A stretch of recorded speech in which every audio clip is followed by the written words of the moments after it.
Assalamualaikum warahmatullahi wabarakatuh. Alhamdulillahirobbil alamin, wassalatu wassalamu ala asrofil anbiya'i wal mursalin, wa ala alihi wassobihi ajmain, amma ba'du.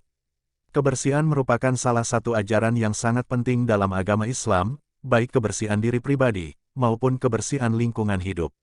Di dalam salah satu hadis Nabi dikatakan, hadis riwayat Muslim, kebersihan itu adalah separuh dari iman. Atau dalam riwayat lain dikatakan, hadis riwayat Al-Dailami, kebersihan itu bagian dari iman. Hal ini berarti bahwa, setiap orang beriman itu harus memelihara kebersihan. Itulah sebabnya maka pembahasan dalam kitab-kitab fikih Islam, selalu dimulai dengan bab tahara, artinya tentang bersuci. Sebab salat 5 kali sehari semalam yang wajib dilakukan oleh setiap orang beriman yang telah dewasa, salah satu syaratnya adalah suci dan bersih. Yaitu, suci badan dari hadas dan najis atau kotoran, bersih pakaian dan tempat salat dari najis. Bahkan, orang Islam dianjurkan untuk sikat gigi setiap akan mendirikan salat.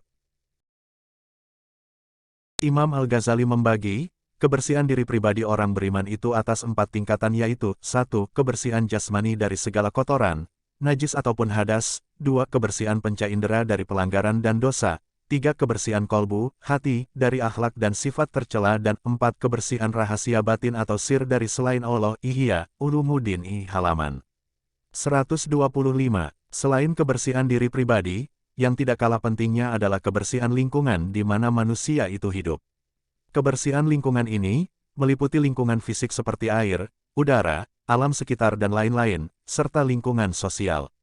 Nabi Muhammad SAW bersabda, hadis riwayat Bukhari, iman itu lebih dari 60 cabang.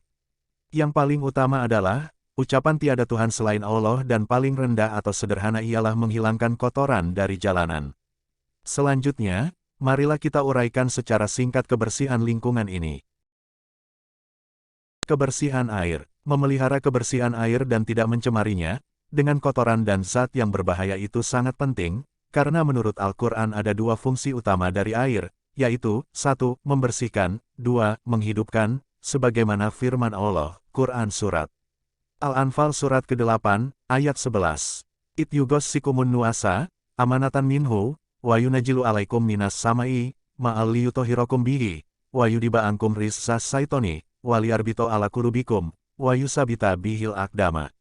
Yang artinya, ingatlah ketika Allah menjadikan kamu mengantuk, sebagai suatu penenteraman daripadanya, dan Allah menurunkan kepadamu hujan dari langit, untuk mensucikan kamu dengan hujan itu, dan menghilangkan dari kamu gangguan-gangguan syaitan, dan untuk menguatkan hatimu dan memperteguh dengannya telapak kakimu. Quran Surat Al-Anbiya Surat ke-21, ayat 30. Awalam yarol ladina kafaru, annas samawati, wal ardo kanata rothon papataknahuma, waja'alna minal ma'i, kullasain hayya, apalah yuminuna, yang artinya, dan apakah orang-orang yang kafir tidak mengetahui, bahwasanya langit dan bumi itu keduanya dahulu adalah suatu yang padu, kemudian kami pisahkan antara keduanya, dan dari air kami jadikan segala sesuatu yang hidup, maka mengapakah mereka tiada juga beriman? Rasulullah Shallallahu Alaihi Wasallam melarang mengotori air dengan sabdanya, hadis riwayat Bukhari dan Muslim, janganlah sekali-kali kalian kencing di air, yang diam yang tidak mengalir kemudian mandi di dalamnya. Kebersihan udara dan alam sekitar. Udara yang bersih dan segar, sangat penting bagi kesehatan, sebab itu pemeliharaan lingkungan hidup, tidak membuang kotoran dan sampah sembarangan harus diperhatikan. Hadis Nabi mengatakan, hadis riwayat Bukhari dan Abu Daud, takutlah akan 2 hal yang mendatangkan laknat. Mereka para sahabat bertanya, apakah 2 hal yang mendatangkan laknat itu wahai Rasulullah? Nabi menjawab, ialah orang yang buang hajat di tempat manusia berteduh. Juga hadis lainnya, sesungguhnya Allah itu baik, menyukai kebaikan, Allah itu bersih menyukai kebersihan. Allah itu pemurah menyukai kemurahan, Allah itu dermawan menyukai kedermawanan. Maka bersihkanlah halaman pekaranganmu. Hadis riwayat Al-Tirmidzi. Kebersihan lingkungan sosial. Lingkungan sosial mempunyai pengaruh terhadap sikap mental dari perilaku seseorang. Oleh karena itu, masyarakat haruslah diatur dengan tatanan yang baik, tertib, sopan, saling menghargai dan tolong-menolong sesama, mematuhi hukum dan peraturan dan terutama mengikuti ajaran agama. Sebaliknya, lingkungan sosial seharusnya bersih dari kemaksiatan seperti pelacuran, miras, narkoba, judi, tawuran dan lain-lain.